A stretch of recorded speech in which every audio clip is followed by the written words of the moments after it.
When trying to assess the health of something, it's important to ask the right questions in the right order. You've got to start with the most important things. For example, if you need transportation and you're looking at a car, the most important question to ask is, does it run and drive? Not, how does the paint look? You could have the shiniest car in the world, but if the transmission doesn't work, you're measuring the wrong thing. You've got to ask the right question.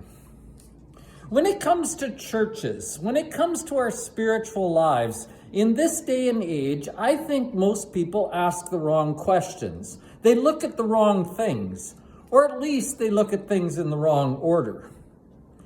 I think when God looks at the church, he has a completely different list of what a healthy group looks like.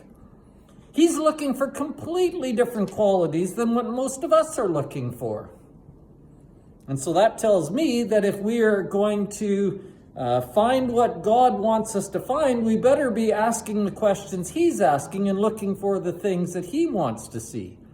We have to make our list match his. Fortunately, we have help doing that because in Ephesians chapter 4, the Apostle Paul gives a list to that little church and says, here's what God is looking for. These are the things to look for in yourself. If you can find these things, you'll be doing well. The sermon is called Signs of Growth, What a Healthy Church Looks Like. I think the list that Paul creates is not one you will ever find in a church growth book that has been written within the last 25 years, but these are still the things to look for. This is what makes our faith real and vital and useful to us and to others. Signs of Growth is the title of the sermon. In our 10 o'clock Bible study, we are still in the book of Acts. This time we're in Acts chapter 5. At the end of Acts chapter 4, we saw a man by the name of Barnabas give a great big gift to the church. He was being really generous, and it got lots of attention. Lots of people praised God and praised Barnabas for doing that. The start of chapter 5, we see another couple come along who want to give a gift. They want the same praise that Barnabas got, but they don't want to do it exactly the same way he did. They want his praise without the sacrifice. And it's one of those stories that is really interesting, really instructive, really helpful. There's lots to talk about in here because it's going to remind us that sincerity matters.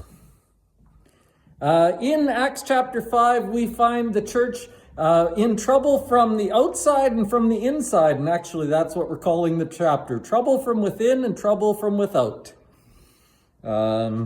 Anytime you do good, you're going to face trouble. That's the rule. That's the spiritual rule. And we'll see how the church handles this problem and the teaching from it as well.